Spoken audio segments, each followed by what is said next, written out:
The morning the 4 documents arrived at Harwell Park, the Duke of Harwell had 3 learned men standing at his study table, and none of them could agree.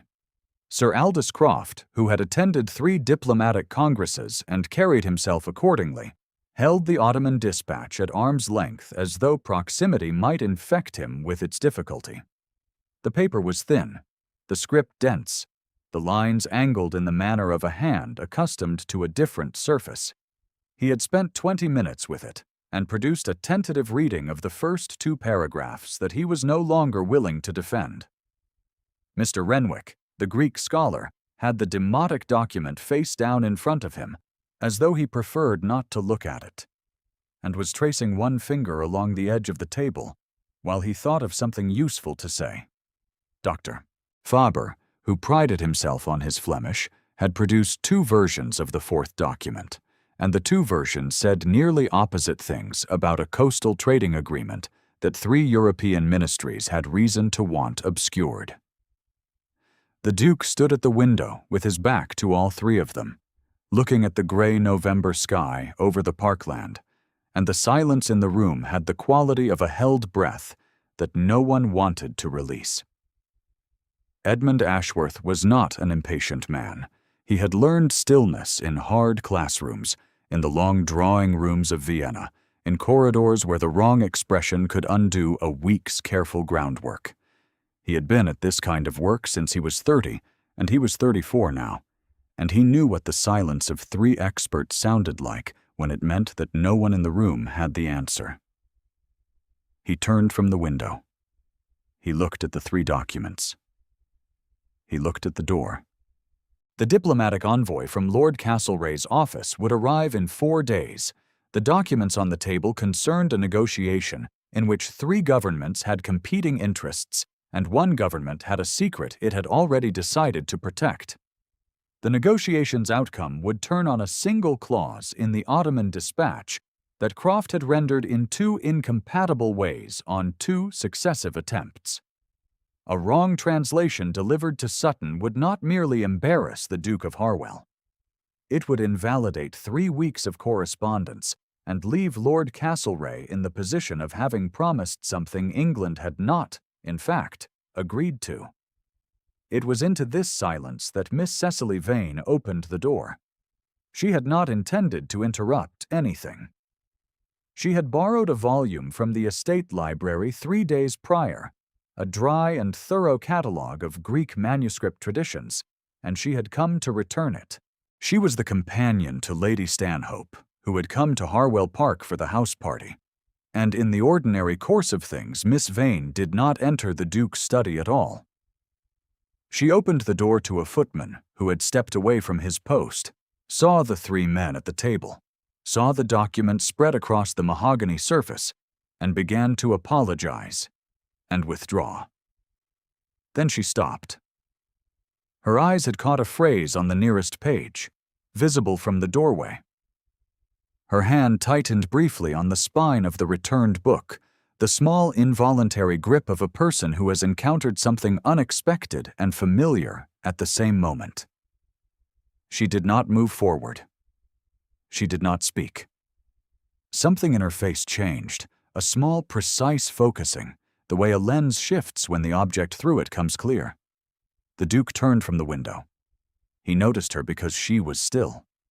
In a room full of men performing the theater of expertise, the young woman standing in the doorway had gone absolutely quiet.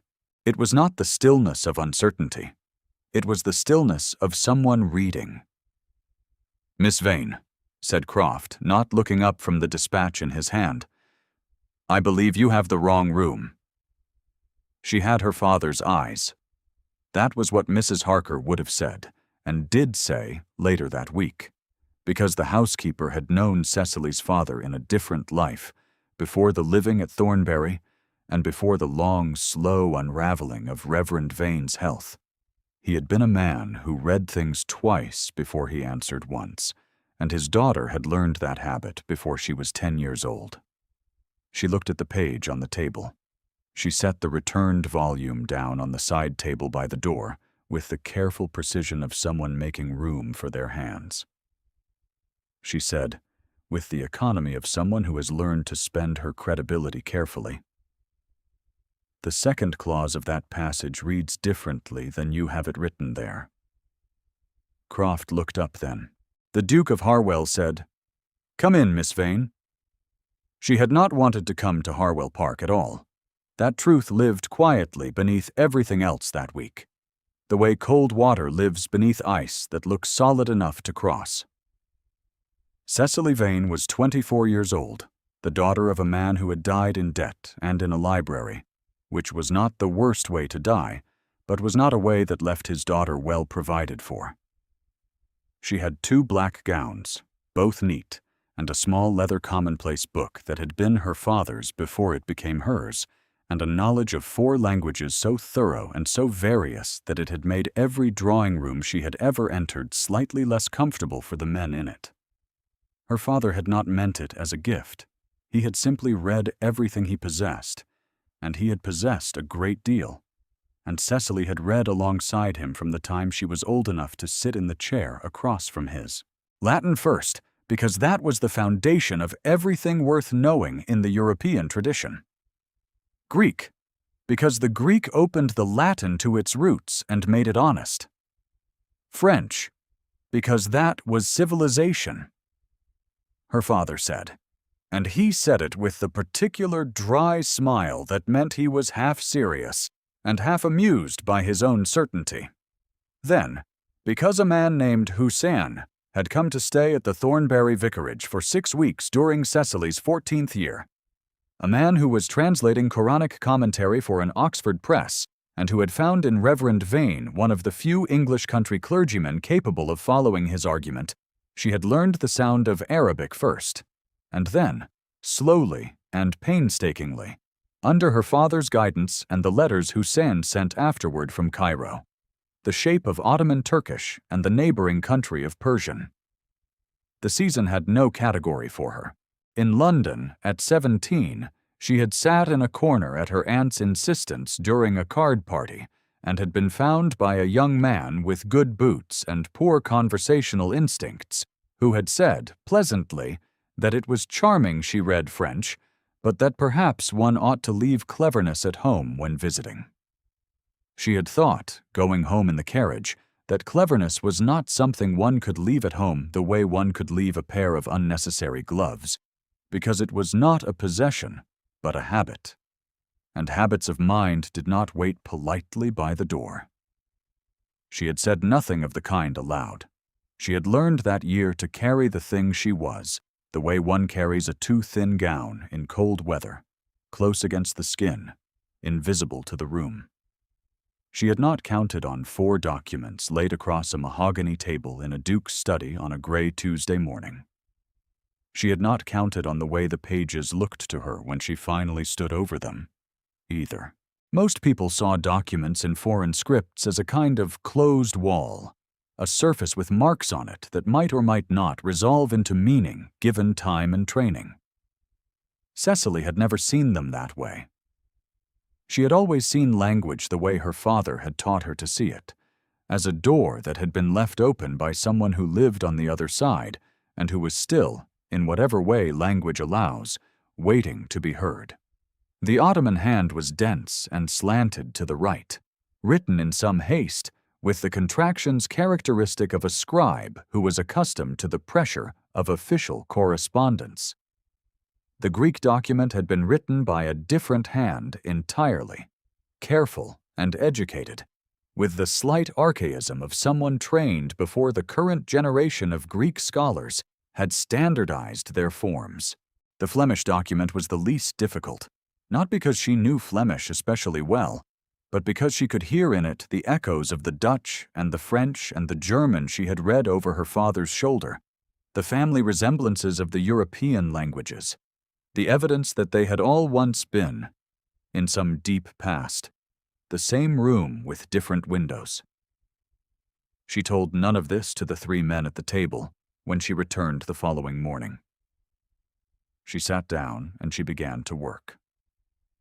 Lady Stanhope, who was kind in the particular way of women too well established to feel threatened, called Cecily her dear learned companion, and said it warmly and meant it entirely as praise. The Dowager Duchess of Harwell, who had met Cecily twice before this house party and had formed her view of her on both occasions, called her something else. She said it the first time at dinner on the second evening to Miss Georgiana Farley, who sat at the Dowager's right hand with her diamonds and her 18 years of careful preparation for exactly this kind of room. Lady Ashworth said it in the tone she reserved for things she wished to pass over without dwelling on them. She said that Miss Vane was what one might call the clergyman's curiosity, and that Reverend Vane had been a peculiar man, and that one expected his daughter to be peculiar in kind. Miss Farley nodded, which was what the Dowager required. Cecily had been 2 seats down the table and had heard every word. She had returned to her soup. Now, in the study, the Duke asked her to read the second clause of the Ottoman dispatch. She read it aloud, first in the original, then in English, precisely and without decoration, the way her father had taught her to translate, which was to say as though she were holding a lamp up to a room, not furnishing it with new objects. The room was very quiet when she finished. The version Croft had on his page had rendered the clause as a general commercial provision. Cecily's version made it a specific territorial concession with a named coastal port.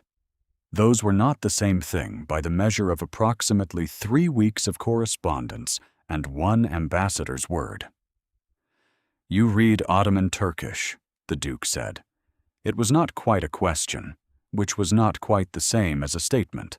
It was the sound of a man locating a fact that had not been available to him 30 seconds earlier. She said it was true. He indicated the Greek document without touching it.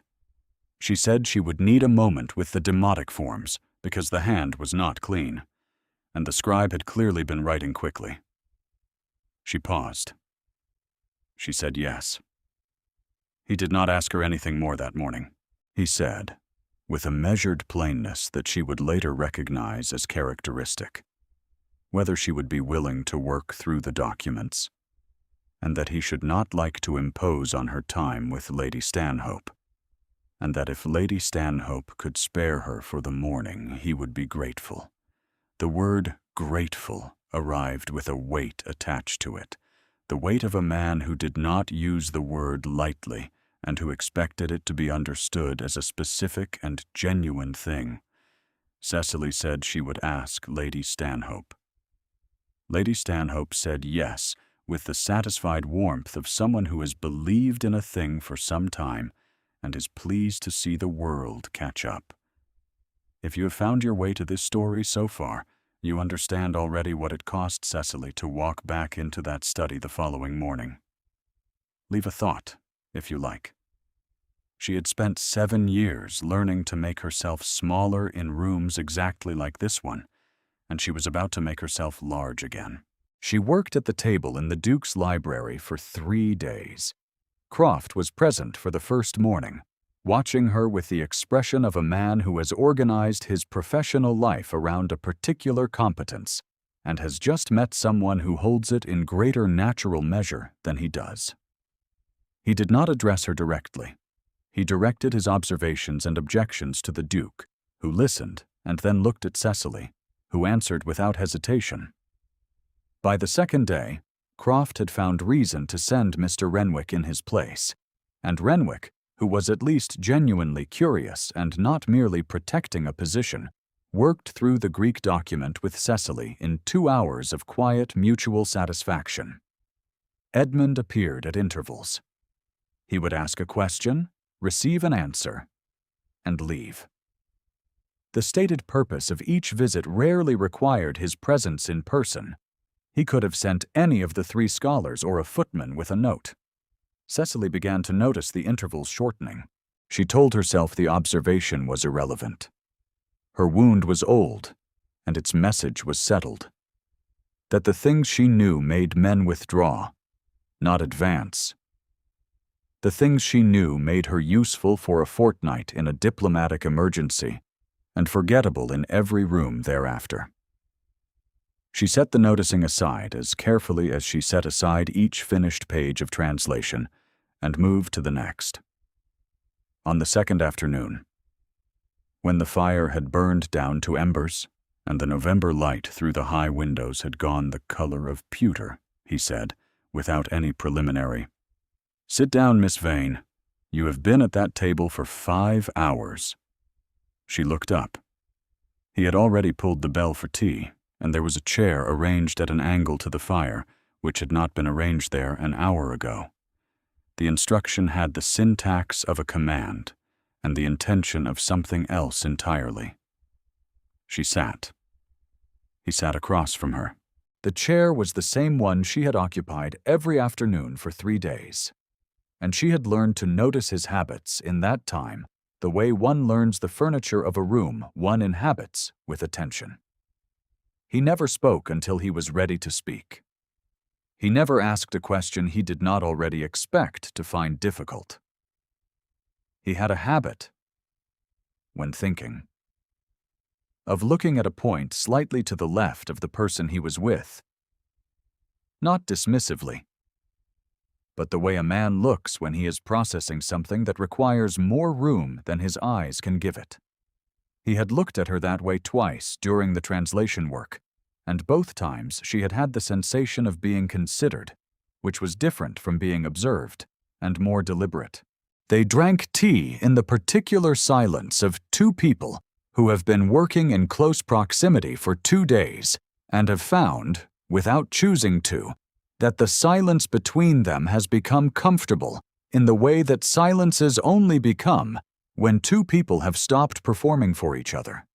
He asked about her father's library. She told him about it.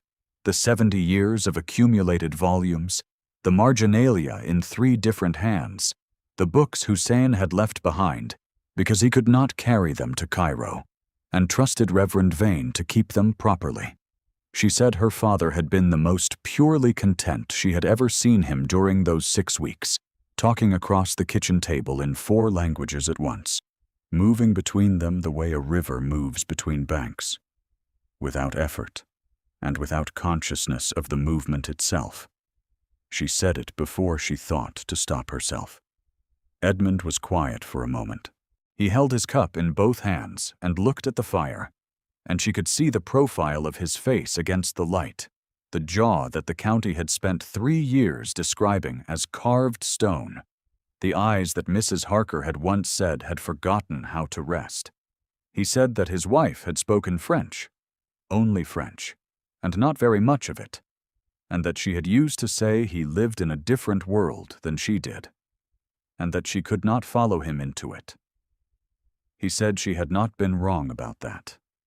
He said it level, in the tone of a man who has been carrying a particular grief long enough that the carrying has become part of his posture, not separate from it.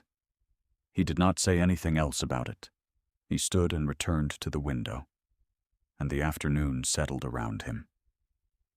And Cecily sat with what she had been given, and understood that it was one sentence about a grief that did not give itself in many sentences. The late Duchess Dorothea. The Congress of Vienna. 3 years ago. The child born in November while Edmund was still in a post-chaise crossing France, driving too hard, arriving 3 days after everything that could go wrong had already gone wrong. Mrs. Harker knew the shape of it, and she had told Lady Stanhope, who had told Cecily nothing directly, but whose expression when the subject came near said enough. He had been abroad when he was needed at home. He had come back to an estate of quiet rooms and a portrait he kept slightly turned away from the center of its wall. Cecily looked at the table of documents and felt the afternoon change around her. On the morning of the 3rd day, she arrived at the library before anyone else. She wanted to verify a Persian passage she had been uncertain about the previous evening, one that Croft had marked as confirmed in his notes, but that had continued to trouble her in the hour before sleep. She was alone. She set out the document and her father's commonplace book, which had Persian verses in 2 hands, her father's cramped brown ink below each line, and her own smaller script filling the margins. She found what she had suspected. The clause Croft had marked as confirmed was not confirmed. He had rendered a conditional construction as declarative, which shifted the meaning from a proposal to a promise, and that was precisely the kind of difference that made diplomats reach for different instruments in other rooms while continuing to smile in this one. She worked through it twice to be certain. Then she wrote the corrected version on a separate sheet, clean and complete, and set it in the stack with the other finished pages. She did not sign it. She did not point it out. She simply left it to be found, because she had learned over years of working in rooms that preferred not to acknowledge her that corrections were more likely to be accepted when no one had to name the error they corrected. She did not know that the Duke had been in the corridor for 4 minutes. He had come early as well, for reasons he had not examined closely enough to name, and had seen the library door standing half open and the light of the fire, and a young woman at his table in the morning quiet, bent over a document with the commonplace book open beside her. He had watched her work through the passage, make the correction with the quiet efficiency of someone performing a task they have done many times, write the version out in full on a separate sheet, and place it carefully in the stack with no signature, no ceremony, and no apparent expectation of acknowledgement. He stood in the corridor longer than he needed to. Then he walked away, because the alternative was to say something he had not yet decided how to say. He had been trying, for 3 days, to name what he was observing accurately. Not the translation work itself, which was precise and impressive, and useful. Beyond what he had expected when he had asked her to stay. Something else. The way she moved through a problem, which was not the way any of the 3 scholars moved through a problem. Not aggressively. Not with the performance of expertise. Not with the sideways manner of someone protecting what they knew from challenge. She moved through a problem the way water moves through a narrow place, finding the shape of it from inside. She corrected without announcement. She held uncertainty without discomfort. She set the finished work in front of her and looked at what remained with the same quality of attention she had given to the first page, the quantity diminishing, but not the quality of it. He had known men like that. He had never known a woman the season had decided not to see who had it. The morning of the 4th day, the accusation came at breakfast. Croft made it with the particular grace of a man who has lost a technical argument and has decided to shift to different ground. He did it over toast and cold ham, in front of Lady Stanhope and the Dowager Duchess, and Miss Farley and 4 other members of the house party, in the measured tone he used for professional depositions. He said that Miss Vane had rendered certain passages with a confidence he could not verify against any established credentials. He said that her claimed knowledge of Ottoman Turkish was, to his knowledge, unsubstantiated. He said that in his professional assessment, the documents deserved review by someone whose training could be formally attested. He said it all without accusing her of fabrication, because he was careful enough not to make that charge directly, but the implication was precise, and it landed in the room with the weight he intended. The Dowager Duchess set down her cup. She spoke in the warmth of a voice that had spent 50 years being kind in ways that left marks. She said that Miss Vane was what one tended to call the clergyman's curiosity, and that one did get carried away when someone paid attention. She smiled at Cecily with the expression of a woman who has placed a very small stone on a very exact pressure point and is waiting to feel the give. She said it was nothing to be ashamed of, and that one ought to defer to experience. Miss Farley said nothing. She was 18, and had the wisdom of a young woman who understands when to be still. Cecily set her cup down. She said, with the quietness of someone who has reached the bottom of a patience she had been managing carefully, that she was not carried away, and that she understood the concern. She said it without heat. She looked at neither Croft nor the Dowager. Lady Stanhope began to form a sentence. Edmund stood up. He said, in the voice he used when the discussion was over, that Sutton's envoy would arrive that afternoon, and that they would know by morning whether the translations held. He said nothing else. He sat back down. The breakfast resumed.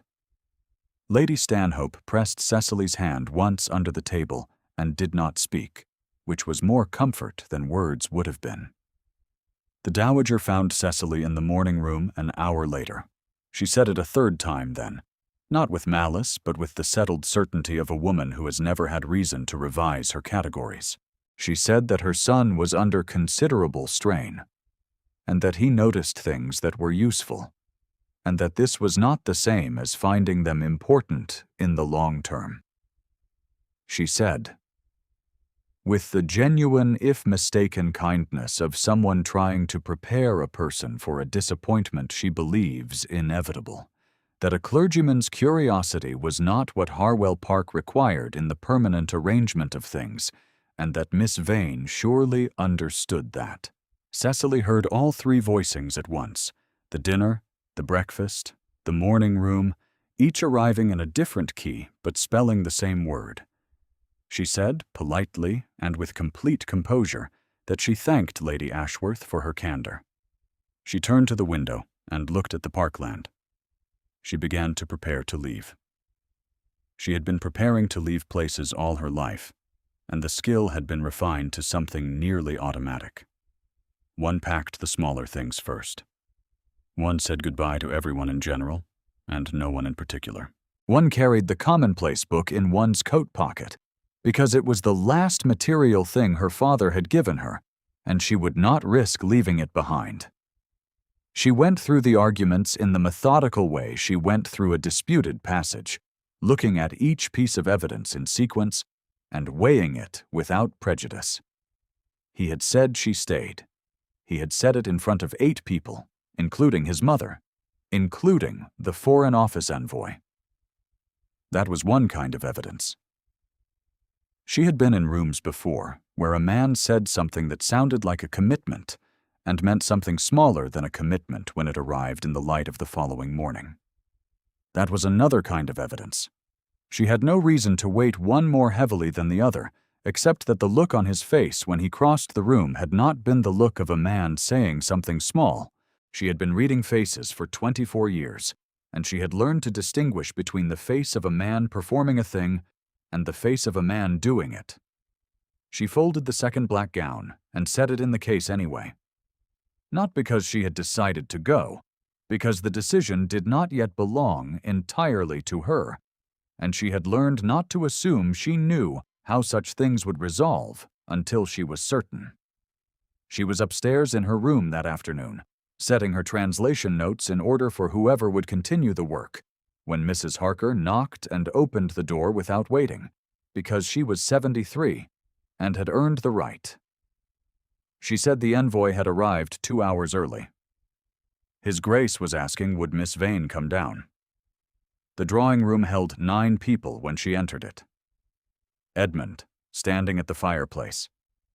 Croft, near the window, with the expression of a man who has been waiting for a verdict he is not certain he wants.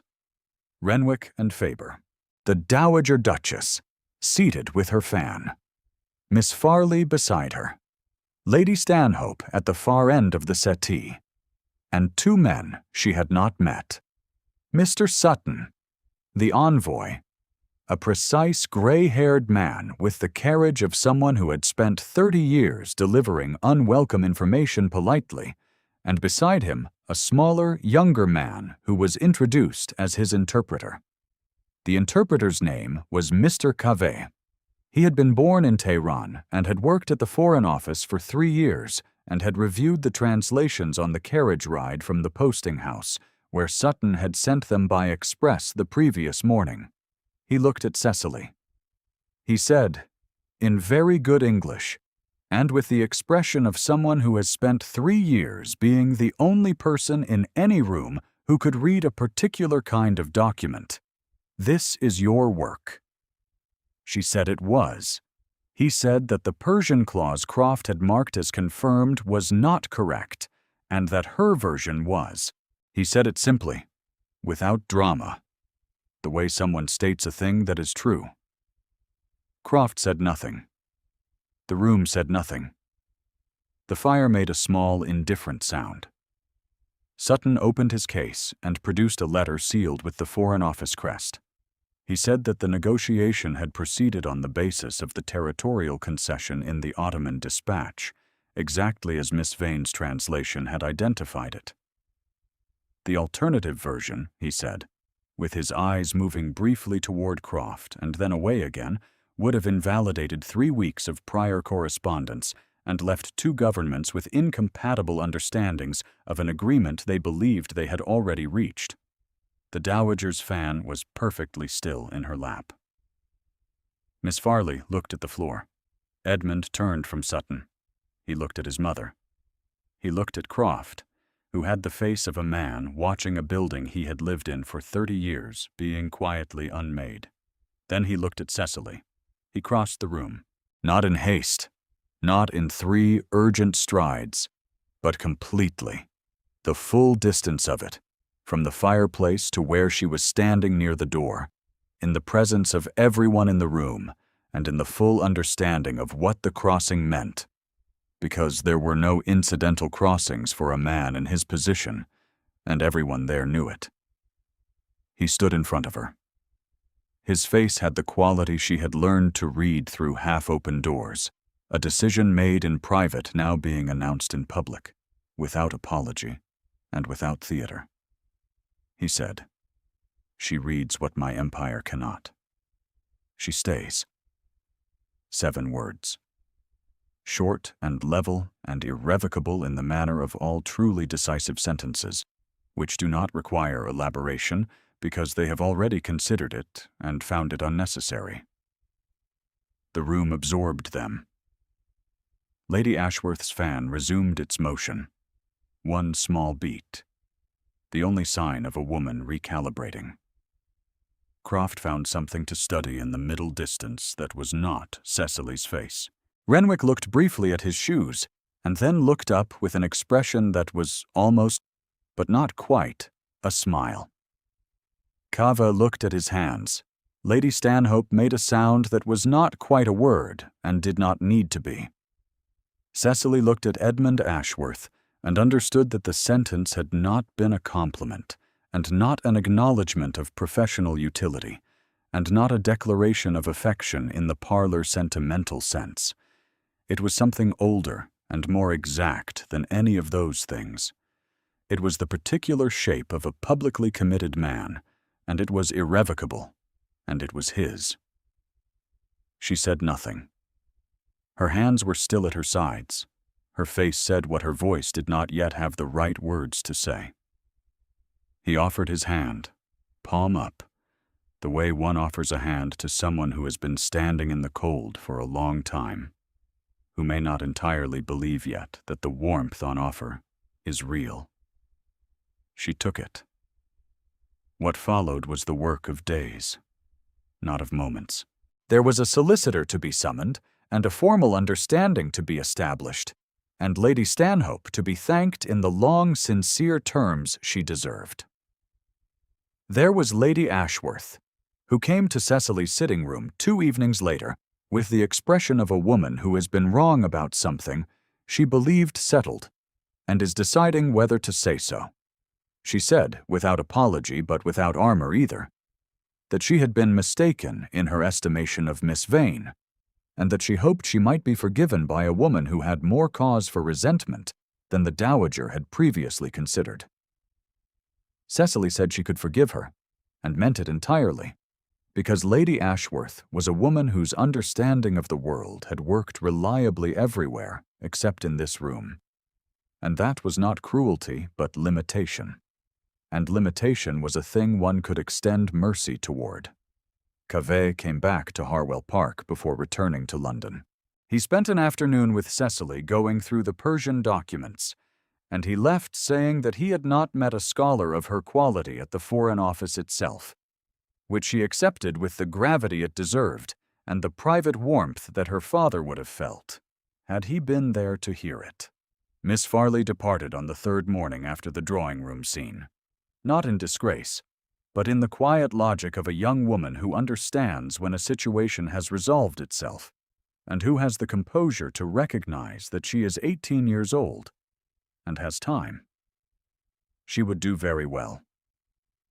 There was Edmund, who said very little for 3 days, and then appeared one morning in the library doorway, in the same position Cecily had stood in when all of this began, carrying a small framed portrait. He set it on the table where she was working and did not explain it. She looked at it. A young woman with a gentle face, and a manner that suggested someone painted before they were 30, which she was. Dorothea, who had spoken only French, who had said her husband lived in a different world. Edmund sat across from her and looked back, and neither of them spoke. But the portrait was on the table between them, and the silence had the quality of two people acknowledging something that needed acknowledging before it could be set in its proper place. The engagement was announced in January. The season received the news with the uncertain expression of a collective institution that has been presented with a category it did not anticipate. The Ladies' Magazine, which tracked such things with the diligence of a parliamentary clerk, noted the match in 2 sentences. The second sentence contained 3 qualifications, which was 2 more than a duke's engagement announcement normally required, and which Cecily read with a dry private amusement she would have been permitted to share only with Lady Stanhope, who had laughed for a full 30 seconds when Cecily showed it to her. Lady Ashworth, to her considerable credit, said at a dinner in London that Edmund had chosen with more discernment than she had initially recognized, and she said it without further qualification, which was its own kind of grace. They were married in early spring at the church at Harwell, with the last of the winter snow still in the churchyard, and the light coming through the east window at a low golden angle that made even the stone walls look warm. Mrs. Harker stood near the front of the church with the expression of a woman who has watched an estate need something for a long time and has at last seen it arrive. Lady Stanhope wept with the entire sincerity of a woman who has been right about a thing and is deeply gratified. And in the carriage afterward she said that she had known from the moment she saw Cecily in a doorway holding a borrowed book with that particular quality of arrested attention on her face. The commonplace book was on the library table that evening, open to a page of Persian verse in 2 hands, her father's cramped brown ink, and her own smaller letters beneath each line. Edmund came to stand beside her at the table. She told him about the verse, about the evening she and her father had translated it together when she was 15, and about how her father had looked at their 2 versions side by side and said that language was not a wall between people, but a window, and that the world had far more rooms in it than most people ever thought to open. Edmund read both versions. He was quiet for a moment, and she could see him considering what he had read, with the same quality of attention she had first noticed when he asked her to come inside and sit down. He said quietly that her father had been right. She closed the book. Outside the library window, the last snow of the season was falling on the parkland in the dark, soft and unhurried, covering the stone walls and the bare trees and the churchyard where the winter had been long. The fire in the grate was warm behind them. On the wall near the window, the portrait of Dorothea faced the room, which was a thing Cecily had done in the first week of her residence at Harwell Park. Turned quietly, without being asked, because it had seemed to her a small courtesy owed to a woman she had never met, and a man who had carried an absence long enough. She put the commonplace book in her coat pocket. Edmund watched her do it, and said nothing, because he understood by now that the pocket was where the book lived, that it had always lived there, that it was the thing she carried when she did not yet know whether there was a place to set it down. He looked at her, and she looked back at him. And something in his face did what her father's face had done on that kitchen evening 30 years ago, opened into the particular ease of a man who has found the room he was looking for. The snow fell. The fire held. The book was in her pocket, and she was home. Outside, the parkland lay white and still, and the church at the far edge of the grounds was dark now, the candles from the morning ceremony long extinguished. There was a room on the first floor, the small morning room that faced east, where the light would come in very early on clear days, and Cecily had already identified it as the room where she would put the books when they arrived from Thornbury, the ones that had been in storage since the estate sale, the ones she had not been able to carry. She had not told Edmund about the books yet. She had the pleasant sensation of a thing not yet said, of a conversation still ahead that she was almost certain she would enjoy. She looked at the fire. She thought about her father, who had never met a duke, and who had believed with the confidence of a man untroubled by the world's opinion that there was no finer way to spend a life than reading carefully and speaking honestly, and finding, if one was very fortunate, someone who would do both things alongside you. She thought he had been right about most things. If this story settled something in you, leave a word below. Some rooms take a long time to find.